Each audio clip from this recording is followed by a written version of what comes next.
अस्सलामुअलैकुम। अदबिस्तान में खुश आमदीद। आइए शुरू करते हैं आज दो सुराग रसानों के दरमियान होने वाली नोक-झोंक का फसाना। मोहलिक गलती। ये मेरी गलती नहीं थी। मेरा साथी जो सुलिवान मुंह फुलाए बैठा था। एक तो वो आज फिर रेड सॉक्स का मैच नहीं देख सका था और थोड़ा बहुत इसलिए भी कि इसकी हरकतों की सज़ा मुझे भुगतना पड़ रही थी। अगर वो ये समझ जाता कि मैं इसके किए पर पर्दा डालने के लिए कुछ भी कहूँगा तो वो बिल्कुल गलत था। मैं उसकी तरफ देखे बगैर गिरफ्तारी की फाइलों में उलझा रहा जो चंद घरों में चोरी की वारदातों के बारे में थीं। लेकिन जो कहाँ बाज आने वाला था उसने खुद ही सवाल किया कि पता है कि असल कसूर किसका है, जिसकी वजह से वो 2 हफ्ते मअतल हुआ और फिर बहाल होते ही हमें ये खस्ता रात की ड्यूटी मिली। मैंने उसे फिर भी नज़रअंदाज किया मगर वो खुद ही जवाब देने लगा कि इस सब का कसूर ब्रॉन्ज हॉकी टीम का है। ये भी कुछ बेहतरी थी।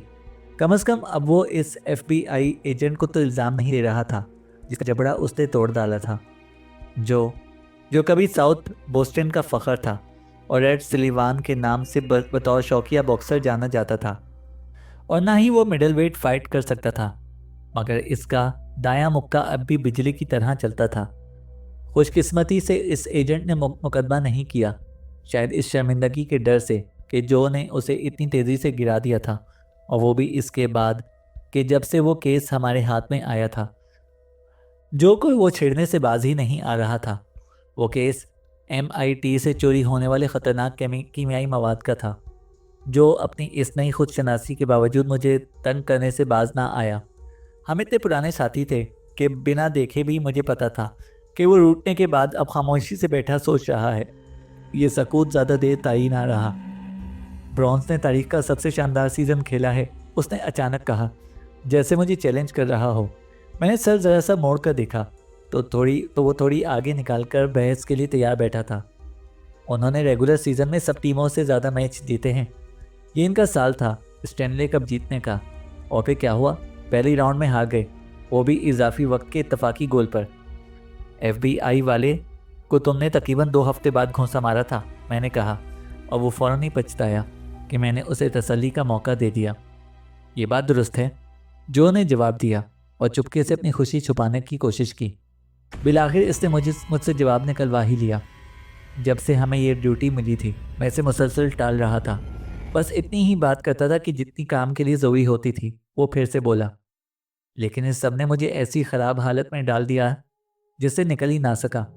और फिर वो खबीस FBI वाला, जब उसे पता चला कि मैं बॉक्सर रहा हूँ तो उससे मुझे बार बार पालू का जोक कहना शुरू कर दिया था। यकीन मानो स्टीव, मुझे जैसे खून नज़र आ गया। मुझे तो एहसास ही नहीं हुआ कि मैंने उसे मुक्का मारा है जब तक वो सीधा ज़मीन पर ना जा गिरा।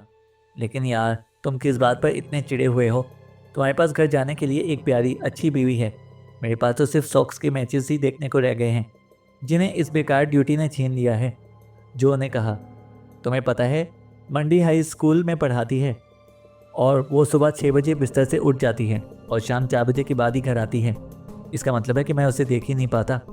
मैंने कहा, हफ्ते के आखिर में तो तुम इसे देखते हो और स्कूल की छुट्टियां भी करीब हैं, तब तुम उसके साथ काफ़ी वक्त गुजार लोगे। वैसे भी तुम्हें मालूम है ना, लोग कहते हैं कि जुदाई दिल को और करीब ले आती है। जो ने कहा। इसी समय मुझे हड्डियां तोड़ देने वाली थकन ने घेर लिया। थकन अचानक मुझ पर ऐसे टूटी कि कीबोर्ड पर उंगलियां चलाने की हिम्मत भी ना रही। मुझे रिटायर हो जाना चाहिए, मैंने कहा। फाइल निकालकर सब कागजी कार्रवाई पूरी करूं और ये सब ख़त्म करूं। ये बात तुम तब कह रहे हो जब से तुम्हारे 20 साल पूरे हुए हैं। हम दोनों जानते हैं तुम अपनी 30 साल की सर्विस पूरी किए बगैर कहीं भी नहीं जाने वाले, जो ने कहा। इसी वक्त फ़ोन आया कि ईस्ट कैम्ब्रिज में एक लाश मिली है। ये सोच कर ही मुझे और ज़्यादा थकन महसूस होने लगी। जो पता दिया गया था वो ईस्ट कैम्ब्रिज का पुराना मोहल्ला था। वो कभी मजदूर तबके का इलाका हुआ करता था, लेकिन वो वक्त कब का गुजर चुका था।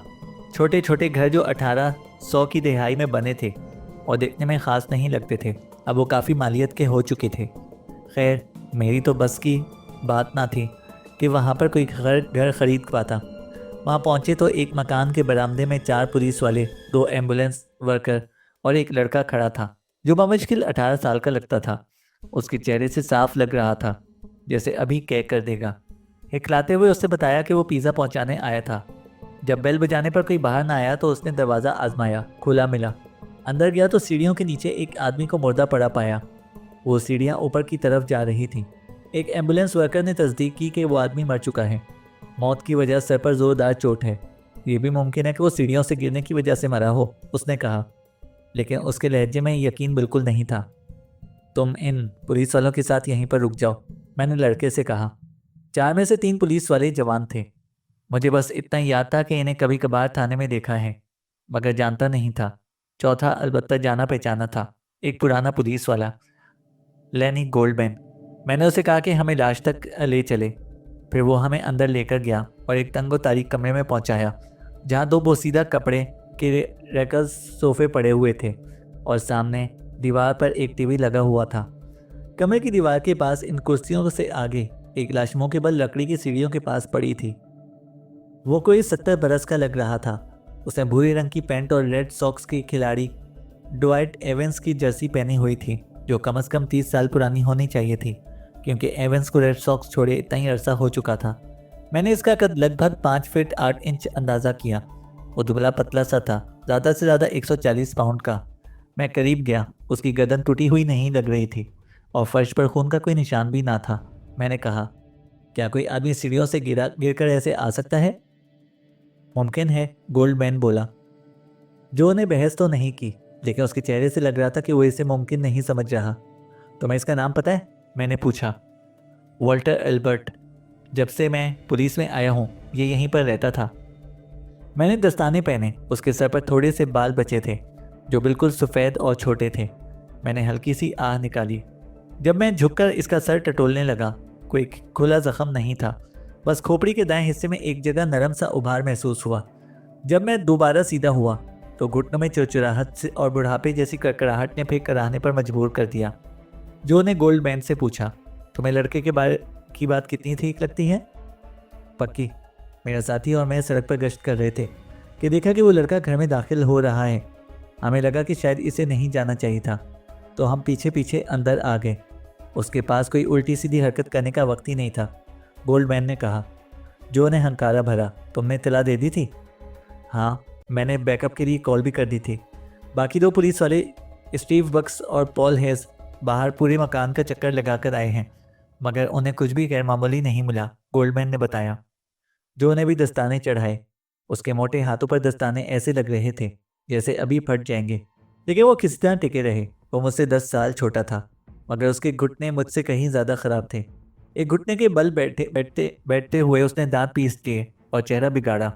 उसने एहतियात से एल्बर्ट को एक तरफ करवट दी और उसकी जेबें टटोली। फिर दूसरी तरफ पलटाया और दूसरी जेब भी देखी। कुछ ना मिला। ये उसके दिल में जो भी शक था, शायद उसकी तस्दीक थी। मैंने पूछा, क्या ढूंढ रहे थे?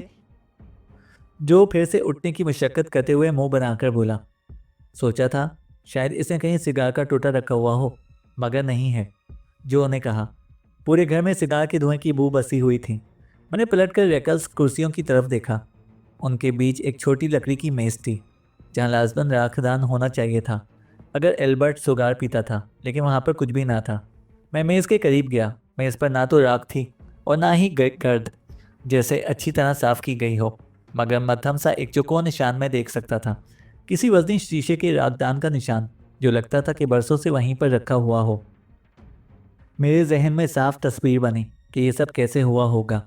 वॉल्टर एल्बर्ट के घर कोई मेहमान आया था। दोनों इन कुर्सियों पर बैठे सिगार पी रहे थे और सॉक्स का मैच देख रहे थे। पिज़्ज़ा मंगवाया गया। फिर कुछ ऐसा हुआ जिससे बात तलखी पर उतर आई।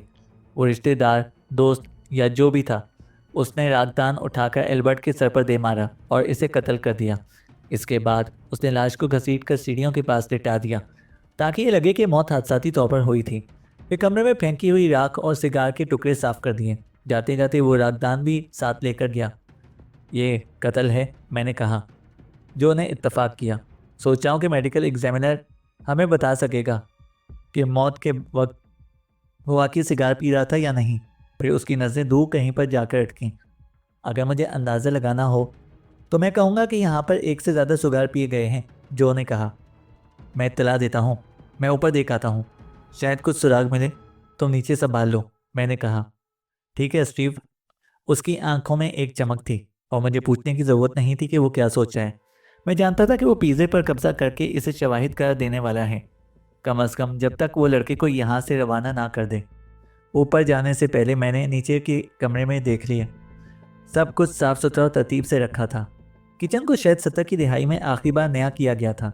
बाथरूम भी वैसा ही पुराना लग रहा था।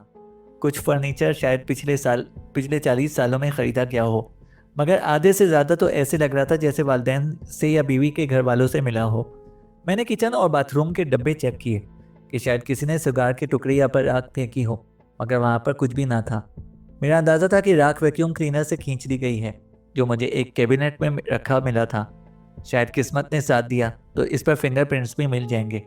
मैंने एक उदास नज़र वॉल्टर एल्बर्ट की लाश पर डाली और कदम आगे बढ़ाए। दिल में अहद किया कि इसके कातिल को ढूंढ निकालूंगा। ऊपर के दोनों बेडरूम भी इतने ही साफ सुथरे थे जितने नीचे के कमरे। बाथरूम भी वही पुराना सा, जैसे 70 की दिहाई से हाथ ना लगे हों। मास्टर बेडरूम में ड्रेसर और कपड़ों की अलमारी बिल्कुल पुरानी लगती थी, जैसे बरसों पहले कई सेकंड हैंड स्टोर से खरीदी गई हों या फिर ख़ानदान से मिली हो। ड्रेसर पर एक शादी की तस्वीर रखी थी और इसके साथ बीवी की 3 तस्वीरें जो मुख्तलिफ दिहाइयों में ली गई थीं। बच्चों की कोई तस्वीर नहीं थी।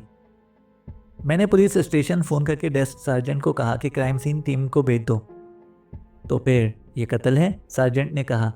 आवाज़ में हल्की सी तशवीश थी।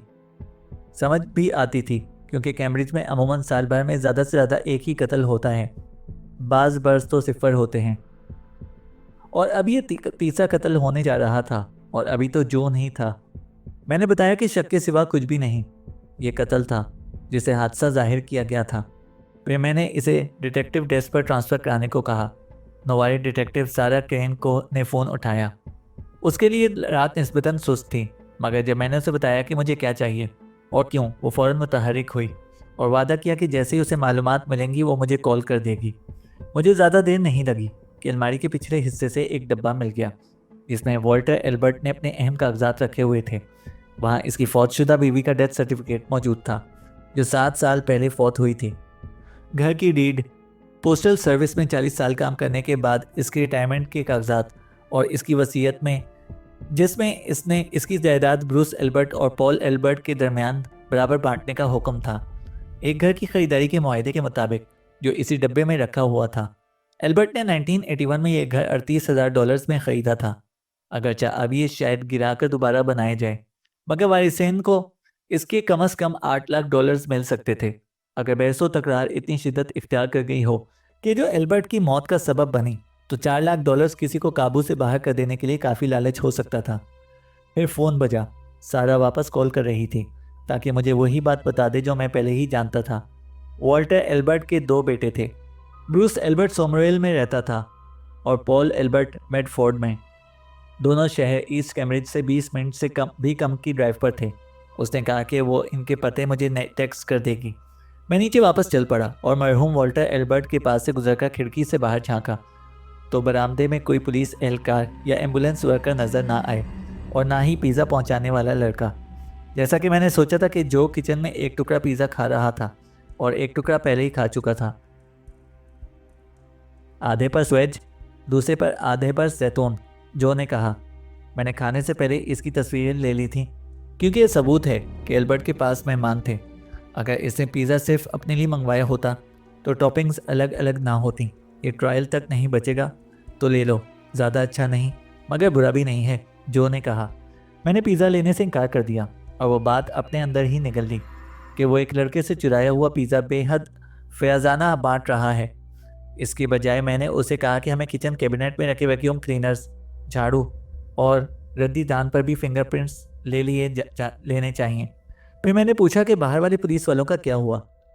मैं उन्हें मुफीद काम दे रहा हूँ, मोहल्ले में पूछगछ करें कि किसी ने कुछ देखा कि नहीं, जो बोला, जो की आंखों में एक चमक थी जिससे साफ लगता था कि बात सिर्फ इतनी नहीं, मगर मैंने नज़रअंदाज कर दिया।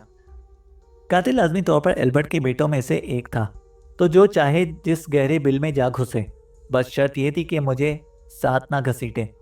मैंने उसे बताया कि बेडरूम में क्या मिला और ये भी कि घर एल्बर्ट के दोनों बेटों को जाना था, जो दोनों यहीं पर आसपास ही रहते थे। मैं इनके पास जा रहा हूँ ताकि उन्हें बता सकूँ कि उनके वालिद के साथ क्या हुआ, मैंने कहा। देखना चाहता हूँ कि इनमें से कौन सचमुच हैरान होता है ये खबर सुनकर। तुम इधर ही रुको, मेडिकल एग्जामिनर और फॉरेंसिक टीम का इंतज़ार करना, मैंने कहा। मुझे खुशी होगी, जो बोला। यकीनन उसे होगी, उसे एक बड़ा पिज़्ज़ा जो ख़त्म करना था, मगर इससे बढ़कर के कुछ और भी था। उसके जहन में कोई तरकीब चल रही थी जिसे वो कातिल तक पहुंचने का जरिया समझ रहा था। मैंने पूछने की जहमत नहीं की। इतने बरसों में ये पहली बार नहीं था कि वो किसी लाहासिल सुराग के पीछे दौड़ रहा था, और शायद ये छोटी सोच थी, मगर जब से हमें रात की शिफ्ट में धकेला गया था, मैं कोशिश करता था कि ड्यूटी के वक्त ज़्यादा से ज़्यादा इसे ना देखूं और ना ही सुनूं। मैं दोनों भाइयों को फ़ोन करके एक ही वक्त पर बुलवा सकता था, मगर मैं चाहता था कि इनसे अलग अलग बात करूं। सो मैं सीधा ब्रूस एल्बर्ट के पते पर गया, जो एक 3 मंजिला मकान में अपार्टमेंट निकला। अंदर से टीवी की आवाज़ आ रही थी। मैंने दरवाज़ा खटखटाया। जवाब न मिला तो ज़ोर से दस्तक दी और अपनी पहचान बताई कि कैम्ब्रिज पुलिस से हूँ। 1 मिनट बाद ब्रूस एल्बर्ट ने दरवाज़ा खोला। उसने एक पुराना दागदारी शर्ट और मेरी खाकी पैंट पहन रखी थी। वो तकरीबन ऐसा ही दिख रहा था जैसा मैंने सोचा था कि वॉल्टर एल्बर्ट का 50 साल वार्डन होगा, बस ज़्यादा बिखरा हुआ और मोटा। इसकी आंखों की सूजन और सांसों में शराब की बू से साफ लग रहा था कि वो पीने में मसरूफ़ था। मुझे यूँ लगा जैसे सिगरेट या शायद सुगार के धुएं की हल्की सी खुशबू भी मिली हो। क्या ये मेरे वालिद के बारे में है? उसने पूछा। आवाज़ इतनी लुढ़खुड़ाई हुई थी कि उसके नशे में होने का पता चल रहा था। ये क्यों पूछ रहे हो? मैंने कहा। क्योंकि तुम कैम्ब्रिज के पुलिस वाले हो और मेरे वालिद कैम्ब्रिज में ही रहते हैं। उनके साथ क्या हुआ? वॉल्टर एल्बर्ट ने कहा। मेरे ख्याल में ये बात अंदर बैठकर करना मुनासिब होगी, मैंने कहा। उसकी आंखों में अकड़ आ गई। क्यों ना तुम मुझे अभी और यहीं पर बता दो, वो बोला। या तो ये बात तुम्हारे अपार्टमेंट में होगी या फिर थाने में होगी, तुम्हारी मर्जी, मैं बोला। तशद्दुद का लम्हा गुजर गया। वो पीछे हटा और मुझे अंदर आने दिया। कमरा हद दर्जा बोसीदा था। खाने के लिए सिर्फ एक टेबल और फोल्डिंग चेयर रखी थी और एक पुराना सा सोफ़ा टीवी के सामने पड़ा था जो दीवार पर लगा हुआ था। सोफे के बराबर में फर्श पर आधी भरी हुई विस्की की बोतल और एक खाली गिलास पड़ा था। ये अंदाज़ा लगाना मुश्किल ना था कि ब्रूस एल्बर्ट अकेला रहता था और उसकी ज़िंदगी बिगड़ चुकी थी। मैंने उसे सोफे पर बैठने दिया, जो ऐसा लग रहा था जैसे वो किसी कच्चा मार्केट से उठा लाया हो। मैंने फोल्डिंग कुर्सी खींचकर करीब रखी ताकि हम बात कर सकें। यूँ भी सोफे पर बैठने से जुएं या खटमल लगने का खतरा ज़्यादा था। एल्बर्ट ने वो विस्की की बोतल और गिलास फर्श पर ही छोड़े और मुझसे बाप के बारे में जानने का तकाजा किया। हमने तुम्हारे वालिद को इनके घर के अंदर मुर्दा हुआ पड़ा पाया है, मैंने कहा। अच्छा, उसने बगैर किसी तासुर के जवाब दिया। वो कैसे मरे? जाहिर यूँ होता है कि जैसे एक हादसा है। वो सीढ़ियों से गिरे और सर पर चोट लगी, मैंने कहा। उसने कड़वा सा मुस्कुरा कर कहा, जब हम बच्चे थे तो मुझे और पॉल को डांटते थे कि सीढ़ियाँ दौड़कर ना उतरो, गिर गए तो गर्दन टूट जाएगी, ब्रूस एल्बर्ट बोला। लगता नहीं कि तुम अपने वालिद के करीब थे, मैंने पूछा। ये कोई कहने वाली बात है क्या? उसकी आंखें तंग हो गईं और होंठ गुस्से से गोल हो गए। उसका तल्ख लहजा वापस आ गया। अगर वो हादसे में मरे हैं तो तुम मेरे और मेरे बाप के ताल्लुकात के बारे में क्यों पूछ रहे हो? उसने तेज़ लहजे में कहा। मैंने बस एक अंदाज़ा लगाया था, मैंने जवाब दिया। लेकिन जब तक हमें पोस्टमार्टम रिपोर्ट नहीं मिलती और हम बाज़ाब्ता तौर पर तुम्हारे वालिद की मौत को हादसा करार नहीं दे देते, मुझे ज़ाब्ते के मुताबिक सवाल करने पड़ेंगे, मैं बोला। अगर मैं इन सवालों के जवाब ना देना चाहूँ तो? ब्रूस एल्बर्ट बोला। ये तुम्हारा हक है, लेकिन मुझे वजह समझ नहीं आएगी, मैंने कहा। उसने ऐसा मुंह बनाया जैसे खट्टा दूध पीकर रह गया हो। चलो पूछ लो। क्या आज रात तुम अपने वालिद को देखा था? मैंने पूछा। नहीं। उन्हें आखिरी बार कब देखा था? मैंने पूछा। उसने कुछ देर सोचा। मेरी माँ 7 साल पहले मरी थी। मैंने उन्हें आखिरी बार जनाजे पर देखा था और शायद इसके बाद 1-2 बार, लेकिन पिछले कम से कम 5 बरस से नहीं देखा। उसने तल्ख मुस्कुराहट के साथ कहा। क्या साल रहा है ये? नौकरी गई, तलाक हो गई और अब यतीम हो गया हूँ। अगर मेरा कुत्ता भी मर जाता तो बिल्कुल वैसा ही होता जैसे घिसे पिटे कंट्री गाने में दिखाते हैं, ब्रूस एल्बर्ट बोल रहा था। लेकिन हकीकत यह थी कि उसे कम से कम $4 लाख विरासत में मिलने वाले थे। तो ज़िंदगी इतनी मायूस कुन ना होती, सिवाय इसके कि अगर बाकी ज़िंदगी कत्ल के जुर्म में जेल में ना गुजारनी पड़े। मैंने पूछा, तुम्हारे और तुम्हारे वालिद के बीच ये कड़वाहट क्यों थी? उसने फिर वही खट्टा दूध वाला सा चेहरा बनाया। हमें कभी ताल्लुक़ नहीं बन सका। माँ के मरने के बाद तो वैसे भी मेरे पास कोई वजह ना थी कि मैं उनसे मिलूं। मुझे शक है कि उन्हें कभी कोई परवाह नहीं थी। आज रात कहाँ थे? मैंने पूछा।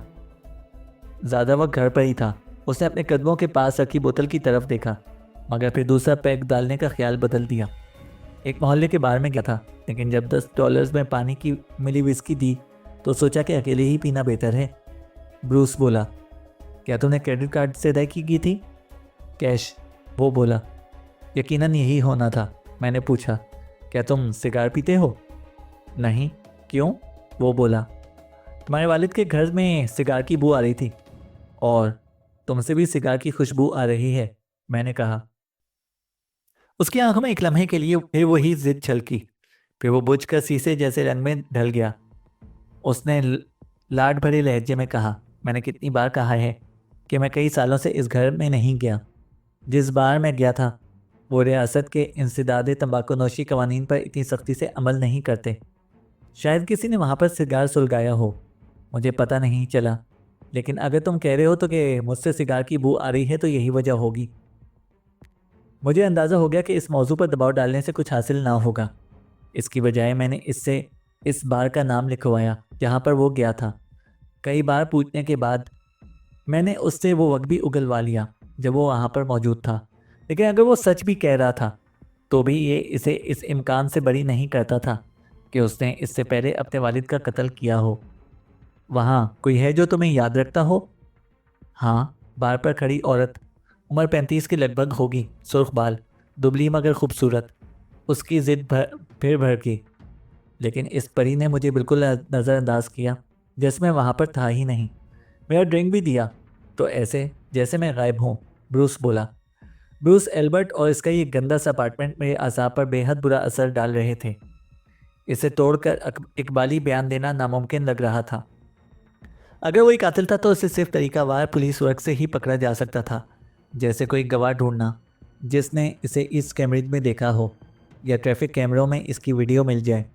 फिर भी एक सवाल ऐसा था जो मैं इसका रद्द-ए-अमल देखने के लिए पूछना चाहता था। क्या तुम्हें पता है कि तुम्हारे वालिद ने अपनी जायदाद तुम और तुम्हारे भाई पॉल के नाम की है? वो मुझे ऐसे देखने लगा जैसे मैं कोई घटिया मजाक कर रहा हूँ। सच कह रहे हो? तुमने उसकी वसीयत देखी है? उसके कमरे में एक कॉपी रखी हुई थी, मैंने बताया। उसने अपना नाखून काटते हुए मुस्कुराहट दबाने की नाकाम कोशिश की। मुझे बिल्कुल इल्म नहीं था, उसने कहा। शायद माँ ने मरने से पहले इससे वादा लिया होगा, वरना मुझे यकीन है कि वो सब कुछ पॉल के नाम कर देता। ब्रूस ने कहा। क्या तुम्हारे भाई के अपने वालिद के साथ ताल्लुकात अच्छे थे? मैंने पूछा। मेरे ख्याल में नहीं, उसकी भी वही कैफियत थी जो मेरी थी, लेकिन वो शादीशुदा है और इसके 3 बच्चे हैं, इसलिए वो अपने ख़ानदान के लिए फर्शनास बेटे का किरदार अदा करता रहा था। इस बार वो हार मानकर खुलकर मुस्कुरा दिया। पॉल को यकीन होगा कि सारा घर उसको मिलेगा। अब उसे पता चलेगा कि इसे मेरे साथ बांटना पड़ेगा तो वो ज़रूर मायूस हो जाएगा, ब्रूस ने कहा। क्या तुम्हें मालूम है कि वो कभी कभी तुम्हारे वालिद के घर जाकर सिगार पीता और रेड सॉक्स का मैच देखता है? मैंने पूछा। मैं और पॉल ज़्यादा बात नहीं करते, ये सवाल तुम्हें खुद उससे पूछना पड़ेगा, ब्रूस ने कहा। मैं अपनी जगह से उठा, इससे पहले कि एल्बर्ट समझ पाता। मैंने फ़ोन निकाला और इसकी तस्वीर खींच ली। मामूल की कार्रवाई है, मैंने उसे वजाहत दी। अब मैं तुम्हारे भाई से मिलने जा रहा हूँ और तुमसे कह रहा हूँ कि इससे रब्ता मत करना जब तक मैं उससे बात ना कर लूँ। अगर तुमने रब्ता किया तो मुझे फ़ौरन पता चल जाएगा और तुम्हें पुलिस तफ्तीश में मुदाखलत करने पर गिरफ्तार कर लूँगा, मैंने कहा। उसके फ्लैट से निकलने के बाद मैं इस बार में गया जहाँ उसने दावा किया था कि वो रात गया था। वहाँ कोई दरबान नहीं था कि मैं एल्बर्ट की तस्वीर दिखा था, लेकिन बार पर वाकई एक सुर्ख बालों वाली औरत मौजूद थी। जगह खस्ता हाल थी, शोर भी बहुत था और भीड़ भी। बासी बियर की बू आ रही थी और इससे भी बदतर, लेकिन सुगार की बू मौजूद नहीं थी। मैं इस औरत के पास गया तो उसने एक नज़र मेरी तरफ देखा और फ़ौरन दूसरी तरफ चली गई, जैसे उसने मुझे देखा ही ना हो। शायद उसने फ़ौरन अंदाज़ा लगा लिया था कि मैं पुलिस वाला हूँ। मैंने बैज निकाल कर दिखा दिया ताकि शक बिल्कुल ख़त्म हो जाए। वो बेदिली से वापस आई। मैंने उसे ब्रूस एल्बर्ट की तस्वीर दिखाई और पूछा कि क्या उसने इस शख्स को रात को देखा था। उसने सर हिलाकर कहा कि उसे याद नहीं। वो कहता है कि तुमने इसे 9 बजे के करीब विस्की का शॉट दिया था, मैंने कहा। मुमकिन है। उसने तस्वीर को दोबारा गौर से देखा और कंधे उचकाने वाले अंदाज में अब्रो उठाए। वो कोई इतना याद रखने वाला बंदा नहीं है। मैं तुम्हारे इस शानदार बार को जुर्माने करने नहीं आया, ना ही कर सकता हूँ। मैं कैम्ब्रिज का डिटेक्टिव हूँ, लेकिन मेरी तफ्तीश में ये मददगार होगा। कि अगर तुम ये बता सको कि क्या किसी ने इस रात में यहाँ पर सिगार सुलगाया था, मैंने पूछा। उसका चेहरा और मोहतात हो गया। उसने कहा कि उसे याद नहीं, जो कि वही जवाब था, चाहे बाकी किसी ने सिगार पिया हो या फिर ना पिया हो। तो बस ये था। मैं ये जान नहीं सका कि एल्बर्ट से आने वाली सिगार की खुशबू बार की थी या उसके वालिद के घर की। और चूंकि इस औरत को वो याद नहीं था, तो वहाँ कोई और भी उसे पहचानता नहीं था। मुमकिन था कि वो वाकई वहाँ पर गया हो, जैसा कि उसने कहा था। और ये भी मुमकिन था कि सिर्फ अंदर झांक कर देखा हो कि बार में काउंटर पर कौन है, ताकि बाद में उसे बहाना बना सके। मेडफोर्ड की सरहद सोमरोविल से मिली हुई थी और पॉल एल्बर्ट का पता वहाँ से 2 मील से भी कम फासले पर था। इस वक्त रात को वहाँ पहुँचने में मुझे सिर्फ 5 मिनट लगे। इसका सादा सा 9 आबादियाती तर्ज का घर एक पुरसुकून रिहायशी गली में वाक़ था। ड्राइववे नहीं था, लेकिन मैं गली में 2 घरों के फासले पर गाड़ी पार्क कर सका। जब मैंने बेल बजाई तो एक सहमी हुई शक्ल वाली दरमियानी उम्र की औरत ने दरवाज़ा खोला।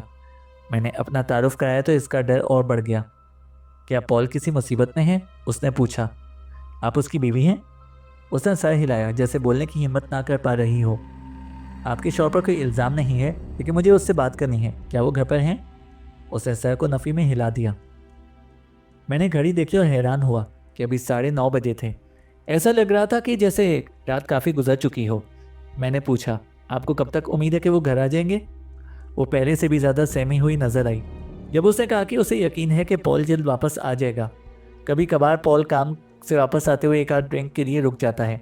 क्या आप मुझे बता सकते हैं कि ये बात क्या है? उसने पूछा। बेहतर होगा कि मैं ये बात आपके शौहर से बराह रास्त करूं। मैंने इसे एक कार्ड थमाया जिस पर मेरा नाम और मोबाइल नंबर दर्ज था। जब वो घर वापस आए तो इसे कहिएगा कि मुझे कॉल करें। अगर रब्ता ना हुआ तो मैं रात को फिर आ जाऊंगा। क्या ये उसका मामूल है? मैंने पूछा। मैंने उसकी आंखों में वो तजब्जुब देखा। वो झूठ बोले या सच, लेकिन शायद वो ये तय ना कर पाई कि कौन सा जवाब उसके और उसके शौहर के लिए बेहतर होगा। इसलिए बड़ी मुश्किल से उसने सच बोल दिया कि ज़्यादातर रातों को वो 7 बजे तक घर आ जाता है। मैंने उससे इसके शौहर का मोबाइल नंबर लिया। मैं मुड़कर गाड़ी की तरफ जाने ही वाला था कि रुक गया और वो सवाल कर ही डाला जिस पर मैं हिचकिचा रहा था। जब से सुना था कि इसका शौहर घर पर नहीं है। हाँ, वो अपने शौहर को इस बारे में खबरदार कर सकती थी, लेकिन मैं इसका रद्द-ए-अमल देखना चाहता था। क्या वो कभी घर आते हुए अपने वालिद के पास भी रुक जाता है? मैंने पूछा। यह सुनकर वो इतनी चौंकी कि गैर इरादी तौर पर आधा कदम पीछे हट गई। वॉल्टर का घर तो बिल्कुल मुखालिफ सिमत में है, वो अटक कर बोली। ये जवाब मेरे सवाल का बराह रास्त जवाब नहीं था। मैंने एक बार फिर कहा कि अपने शौहर से कहे कि मुझे फ़ोन करे। जब वापस आए मैंने गाड़ी में बैठने के बाद ही पॉल एल्बर्ट का नंबर मिलाया, लेकिन उसका फ़ोन सीधा वॉइस मेल पर जा रहा था। इसके बाद मैं चंद ब्लॉक्स दूर एक पब में गया जहाँ किचन खुला हुआ था और मैंने बर्गर और बियर मंगवा सकता था। जब वेटर्स बियर लाई तो इसने फिक्रमंदी से मेरी तरफ देखा और कहा, जान, तुम्हें क्या परेशानी है? मैं ये सोचने की कोशिश कर रहा हूँ कि 2 भाइयों में से किसने अपने वालिद को विरासत के लिए कत्ल किया होगा। आप मजाक कर रहे हैं ना? उसने कहा। हाँ, मुझे नज़रअंदाज करो, बस ऐसी ही एक रात है, मैं बोला। वो ये सुनकर मुतमईन हो गई, लेकिन जाते हुए कंधे के ऊपर से पलटकर मुझे यूं देखा जैसे अब भी पूरी तरह यकीन ना हो कि मैं मजाक कर रहा था। मैं कुर्सी पर टेक लगाकर असल सवाल पर गौर करने लगा, क्योंकि जितना भी मुझे ब्रूस एल्बर्ट इसके कत्ल के लिए मुनासिब लग रहा था, इसके भाई का यूं गायब होना मेरी सोच में खलल डाल रहा था। और भी कई पहलू थे। ब्रूस एल्बर्ट को यकीनन पैसों की ज़रूरत थी। मुमकिन था कि वो पहले ही से शराब पी रहा होता कि हिम्मत बांध सके कि जो कुछ आने वाला है उसका सामना कर सके, या ये भी मुमकिन था कि ये उसकी मामूल की आदत हो। उसका बार में ड्रिंक लेने का किस्सा झूठ लग रहा था, लेकिन अगर वो झूठ बोल रहा था तो ऐसा वक्त क्यों ना बताता जिससे उसके लिए अपने वालिद का कत्ल करना नामुमकिन हो जाता। उसके झगड़ालू रवैये के अलावा उसमें कुछ याद रखने जैसा नहीं था, और मैं मान सकता था कि बारटेंडर ने उसे एक ड्रिंक दिया और फिर इतना नोटिस ही ना किया कि उसे याद रख सके। उसे ये जानकर भी सचमुच हैरत हुई थी कि वो अपने वालिद का जायदाद का वारिस है, लेकिन शराब इंसान को अक्सर कायल करने वाला झूठ भी बना देती है। और फिर इसके भाई का गैर वाज़ेह तौर पर गायब होना, और इससे भी बढ़कर इसकी बीवी का मेरे सवाल का बराह रास्त जवाब ना देना। क्या इसका शौहर काम करने के बाद कभी अपने वालिद के पास जाता था? वो ज़रूर कुछ जानती थी, लेकिन उससे उगलवाना नामुमकिन था। मैंने तसव्वुर करने की कोशिश की कि अगर ये पॉल एल्बर्ट हो तो वो कैसा हुआ होगा। मेडफोर्ड में घरों की कीमतें कैम्ब्रिज जितनी पागलपन की हद तक ज़्यादा नहीं होती, लेकिन फिर भी काफ़ी महंगे हैं। इवन वो छोटा सा घर जिसमें एल्बर्ट रह रहा था, चाहे वो किराया दे रहा हो या किस्तें, ये हर महीने बड़ी रकम बनती थी और 3 बच्चों के साथ ये बोझ और भी ज़्यादा लगता था। तो फिर क्या हुआ होगा? शायद वो अपने वालिद के घर आया हो, रेड सॉक्स का मैच देखने, सिगार पीने और पिज़्ज़ा खाने। मुमकिन है उसने कर्ज मांगा हो और इनकार पर बात बढ़कर झगड़े और फिर कत्ल तक पहुंच गई हो। लेकिन कम अज़ कम मेरे लिए ये कोई ख़ास फ़र्क नहीं था।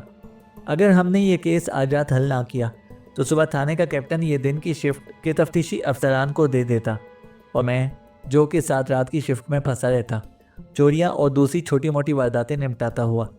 मेरा मोबाइल बजा। हैरत हुई जब देखा कि कॉल पॉल एल्बर्ट की नहीं बल्कि जो की थी। मैंने जवाब दिया कि जो ने कहा कि इसने कातिल को इन्वेस्टिगेशन रूम बी में दे रखा है। मैंने और ज़्यादा तेवरी चढ़ाई और पूछा कि कौन सा भाई कातिल है। कोई भी नहीं। कितना वक्त लगाओगे वापस आने में? जो ने कहा। पता नहीं, मैं मेडफोर्ड में बर्गर का इंतज़ार कर रहा हूँ। जी ज़रूर, आराम से वक्त लगाओ। ये मत सोचो कि मेरे पास कातिल बैठा हुआ है और किसी भी वकील मांग सकता है। तुम बस सुकून से खाना खाओ। जो ने कहा। मैं जानता था कि जो अक्सर जल्दबाजी में गलत सिमत में निकल जाता है। हो सकता था कि इसके पास वाकई कातिल हो और ये भी हो सकता था कि ना हो। बगैर ख़ास दिलचस्पी के मैंने पूछा, तुम्हारे पास है क्या? काफ़ी कुछ। अगर तुम अपनी खाल यहाँ पर घसीट लाओ तो हम इससे एतराफ़ करा के आज ही सब कुछ ख़त्म कर सकते हैं। जो ने कहा। अगर जो के पास कुछ पक्का होता तो वो मुझे वहीं पर बता देता। उसका मतलब था कि वो सिर्फ अपने अंदाजे पर खेल रहा था। मैंने बेख्तियारी से कराते हुए सोचा, रात के 10 बज चुके थे। खुला रेस्तोरां मिलने के इम्कानात कम थे और अगर मैं ये बर्गर छोड़ दूं तो रात का खाना शायद किसी सारी रात खुले स्टोर से खा सकता हूं। मैंने खुद को रजामंद कर लिया और कहा कि मैं 10 मिनट में वापस पहुंच जाऊंगा। ठीक है, मुझे कॉफ़ी मशीन के पास मिलना।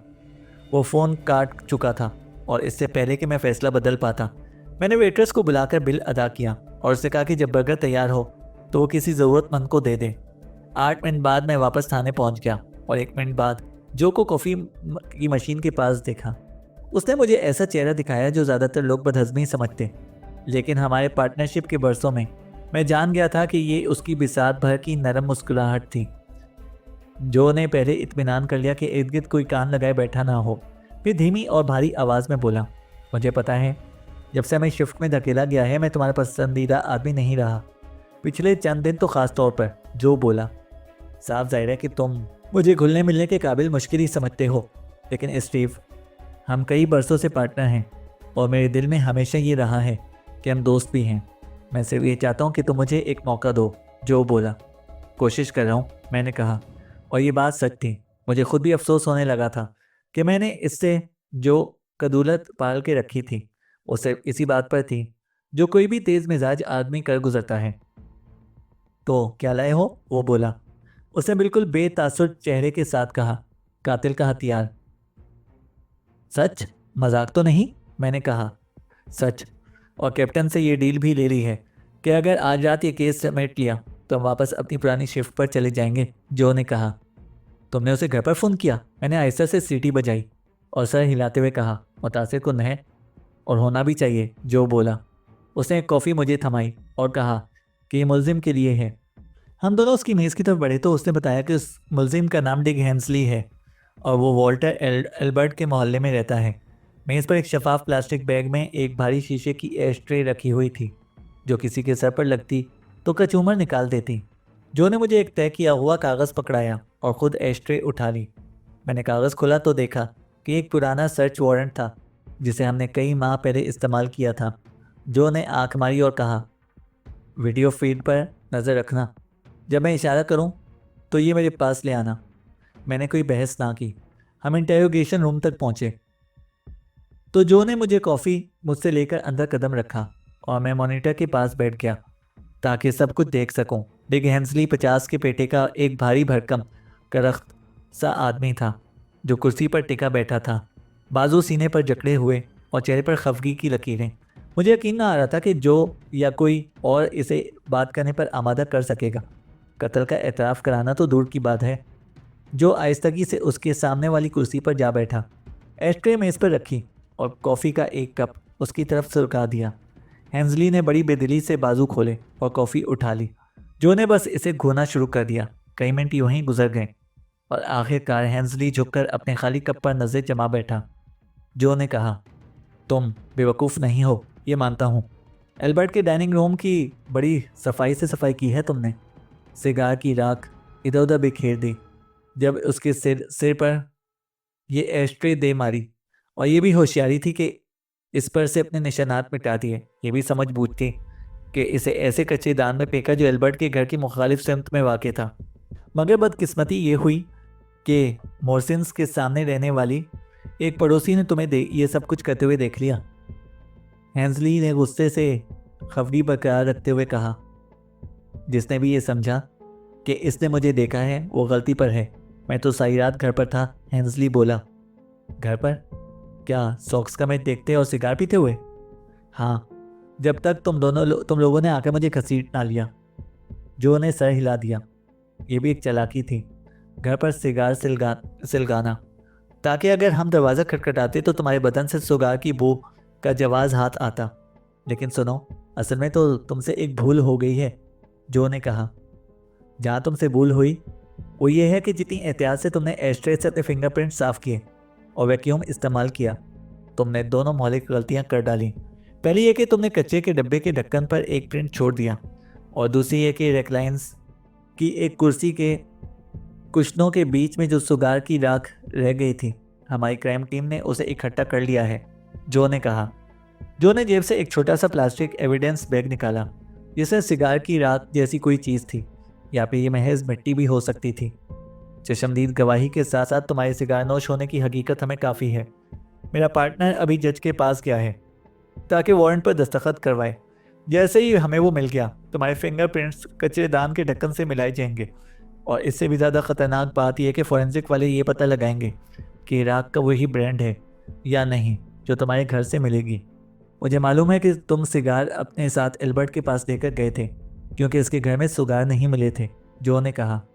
हेंजली के चेहरे के तासुरात में मामूली सा फ़र्क आया। मैंने भी देखा और यकीन था कि जो ने भी नोट कर लिया होगा। मुमकिन है कि मैंने दिन में ही कुछ इस कचरेदान में फेंका हो, हेंजली बोला। मगर अब इसके लहजे में वो जिद नहीं थी जो पहले थी, बल्कि शिकस्त खोदगी की झलक नुमाया थी। जो कई मिनट खामोश बैठा रहा, फिर मुझे इशारा किया। मैंने अपना किरदार निभाया, इंटरोगेशन रूम में दाखिल हुआ और अपना पुराना मुद्दत मियाद ख़त्म शुदा सर्च वारंट जो के हवाले कर दिया। जज केमर को जगाया जाना बिल्कुल पसंद नहीं आया, मैंने कहा, लेकिन जैसे ही मैंने उसे शवाहिद बताए, उसे वारंट पर दस्तखत करने में कोई तामुल ना किया। फिर मैं जो के बराबर बैठ गया और हेंजली पर सख्त नज़र जमा दी। जो ने बड़े एतमाद से इस जाली वारंट को पढ़ने का तासुर दिया। फिर इसने हेंजली की तरफ देखा और इसकी आंखों में जैसे हमदर्दी उतर आई। शायद वाकई थी भी। हम अब तुम्हें बुक करने जा रहे हैं। जब तुम्हारे फिंगरप्रिंट्स मैच हो गए और ये सिगार की राख तुम्हारे घर की राख से मिल गई तो सब ख़त्म। लेकिन अगर मेरा अंदाज़ा दुरुस्त है तो ये सब लम्हाती गुस्से में हुआ होगा, किसी नहायत अहमकाना बात पर। ऐसी सूरत में ये कत्ल अमद नहीं बल्कि गैर इरादी कत्ल कहलाएगा। और अगर तुमने ताउन किया और अच्छा रवैया रखा तो 4-6 साल में फिर से ज़िंदगी गुजारने का मौका मिल सकता है। हुआ क्या था? कोई बेवकूफ़ाना झगड़ा जो काबू से बाहर हो गया था, जो ने कहा।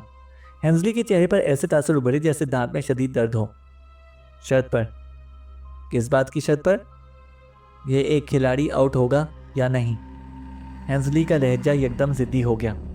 मैं शर्त जीता था। 3-2 का काउंट था। गेंद साफ बाहर थी, लेकिन इस गधे एम्पायर ने फिर भी आउट दे दिया था।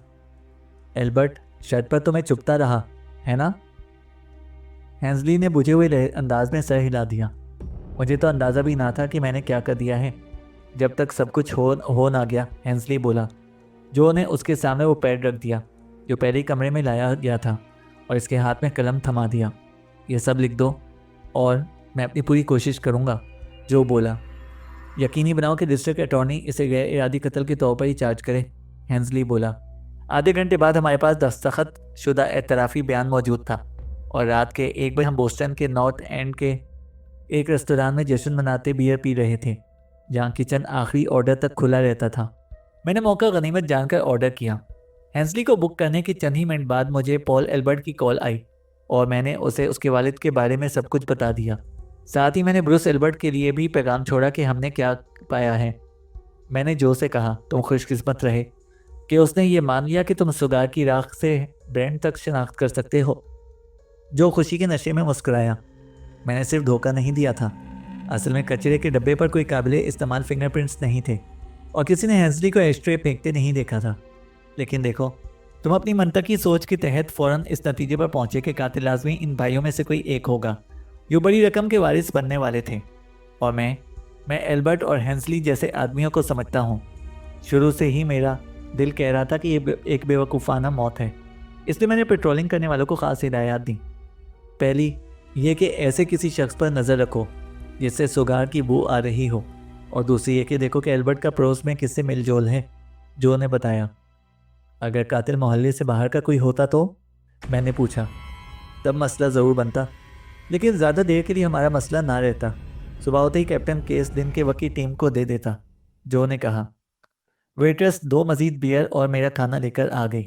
जो ने अपना आधा गिलास एक ही सांस में ख़त्म किया और फिर बोला, जब उन्होंने एस्ट्रे में ढूंढ ली तब मैंने पक्का जान लिया कि कातिल मोहल्ले का ही है।